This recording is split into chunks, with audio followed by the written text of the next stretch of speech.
Assalamu alaikum wa rahmatullahi wa barakatuh. This is me, Aiza Umar. I hope you all are well, inshallah. Surah Al-Baqarah, ayat number 21. Ya ayyuhan nas ubudu rabbakumul ladzi. اے لوگو عبادت کرو اپنے رب کی ربکم تمہارا رب. اللہ تعالیٰ اس آیت میں اپنی ذات کا تعارف کروا رہے ہیں، رب کا تعارف کروا رہے ہیں. تو ہم پہچاننے کی کوشش کریں گے کہ رب کون ہے. ربکم الذی خلقکم، وہ رب جس نے تمہیں پیدا کیا. اللہ تعالیٰ نے انسانوں اور جنوں کو اپنی عبادت کے لیے پیدا کیا، جیسے کہ سورۃ الذاریات آیت نمبر 56 میں اللہ تعالیٰ کہتے ہیں وَمَا خَلَقْتُ الْجِنَّ وَالْإِنسَ إِلَّا لِيَعْبُدُونِ، اور میں نے جنوں اور انسانوں کو پیدا کیا تاکہ وہ میری عبادت کریں. تمہارا رب، تمہارا خالق، تمہارے تمام کاموں کا مالک، تمہارا حقیقی معبود. عبادت کیا ہے؟ اس کے بارے میں ڈیفرنٹ جو سلف صالحین یا مفسر ہمارے گزرے ہیں انہوں نے اس کے بارے میں بہت ساری چیزیں کہی ہیں. جیسے کہ ان میں سے امام ابن تیمیہ کا لے لیں تو انہوں نے جو اس کے بارے میں کہا، اگر میں آپ کو ایگزیکٹ بتاؤں شاید بہت سارے لوگ نہ سمجھ سکیں، تو میں اس کو تھوڑا سا ورڈنگ کو چینج کر کے آپ کو بتانے کی کوشش کرتی ہوں تاکہ آپ کو اچھے سے سمجھ آئے کہ اللہ سبحانہ و تعالیٰ نے اپنے لیے جتنی بھی چیزوں کو پسند کیا ہے وہ ساری کی ساری عبادت ہیں. یعنی اگر ہم اپنی زبان سے کوئی اچھی بات کرتے ہیں جو کہ اللہ تعالیٰ کو پسند آتی ہے، یا پھر کوئی بھی ایسا عمل کرتے ہیں ظاہری طور پر جو کہ اللہ تعالیٰ کو پسند آتا ہے، تو ان ساری چیزوں کو کیا کہیں گے؟ عبادت. تو یہاں سے محسوس کیا جا سکتا ہے کہ عبادت کا لفظ جو ہے وہ صرف نماز روزے تک محدود نہیں ہے، بلکہ ہر وہ کام جو اللہ تعالیٰ کو اچھا لگتا ہے وہ سارے کے سارے عبادت میں سے آئیں گے، چاہے ہم بول کے کچھ کریں، چاہے ہم ظاہری طور پہ کچھ کریں. اور پھر عبادت کا مطلب بھی تو یہی ہے، اللہ تعالیٰ کی اطاعت، اور اللہ تعالیٰ کی اطاعت کرنا اللہ تعالیٰ کا حق ہے. اللہ تعالیٰ نے ہمیں پیدا کیا اور ہماری زندگی کا مقصد عبادت کو بنایا تاکہ ہمارے دل اللہ سبحانہ و تعالیٰ سے جڑ جائیں، ہم اپنے خالق کے بن کر رہ جائیں. اللہ تعالیٰ نے عبادت کو واجب قرار دیا، یعنی یہ ہماری مرضی نہیں ہے کہ ہمارا دل چاہے تو کریں، ہمارا دل چاہے تو نہیں کریں. نہیں، اللہ تعالیٰ نے اس کو واجب قرار دیا، یہ ہمیں کرنا ہی کرنا ہے، کیونکہ ہماری پیدائش کا مقصد ہی اللہ سبحانہ و تعالیٰ کی عبادت کرنا ہے. لیکن آپ دیکھیے ہماری عبادت میں اور فرشتوں کی عبادت میں فرق ہے، ورنہ اللہ تعالیٰ کی عبادت کرنے کے لیے وہ کافی تھے. آسمان میں، زمین میں کوئی ایسی جگہ نہیں ہے کہ جہاں اللہ تعالیٰ کے فرشتے اس کی عبادت نہ کر رہے ہوں، اور زمین کی باقی کی ساری مخلوقات انسانوں اور جنوں کے علاوہ جو بھی چیزیں ہیں وہ ساری کی ساری اللہ تعالیٰ کی عبادت کر رہی ہے، چاہے وہ جانوروں میں سے ہیں، چاہے وہ پودوں میں سے ہیں. لیکن انسان کی زندگی کا مقصد صرف ان جیسی عبادت کرنا نہیں ہے، بلکہ عبادت کرنا کیا ہے وہ میں کل سارے کا سارا ایکسپلین کر چکی ہوں. اور پھر دیکھیے کہ جتنے بھی انبیاء کرام آئے انہوں نے بھی اپنی دعوت کا آغاز اللہ تعالیٰ کی عبادت سے کیا، جیسے کہ ہمیں سورۃ النحل میں پتہ چلتا ہے آیت نمبر 36 میں وَلَقَدْ بَعَثْنَا فِي كُلِّ أُمَّةٍ رَسُولًا أَنِ اعْبُدُوا اللَّهَ وَاجْتَنِبُوا الطَّاغُوتَ، اور بلا شبہ یقیناً ہم نے ہر امت میں ایک رسول بھیجا ہے کہ اللہ تعالیٰ کی عبادت کرو اور طاغوت سے اجتناب کرو.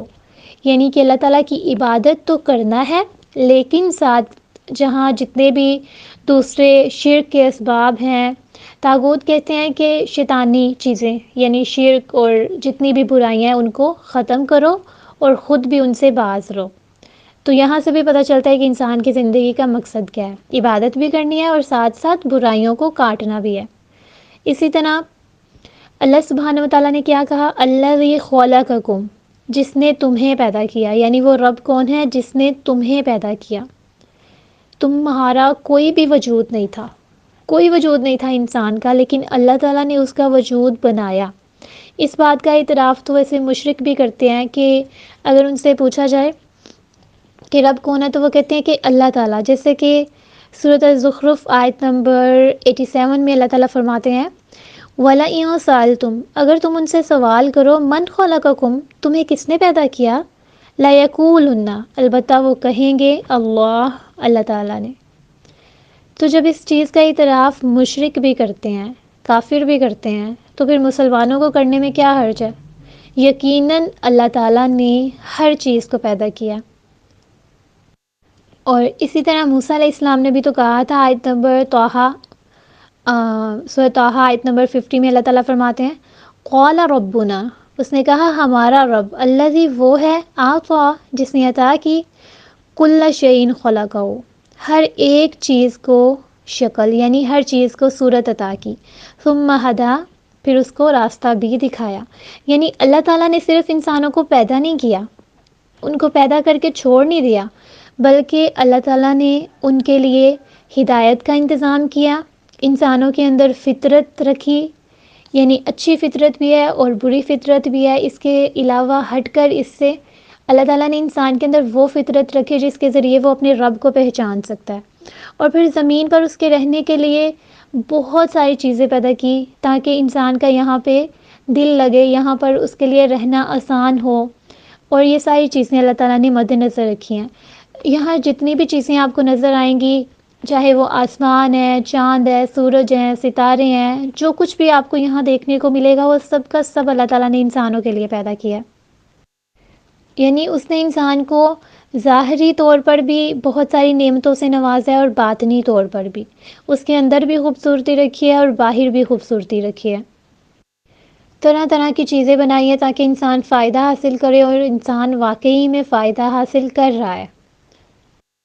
جیسا کہ اقبال نے بھی تو کہا ہے نا، پالتا ہے بیج کو مٹی کی تاریکی میں کون، کون دریاؤں کی موجوں سے اٹھاتا ہے سہ، کون لاتا ہے کھینچ کر پچھم سے باد سازگار، کون لایا ہے کھینچ کر پچھم سے باد سازگار.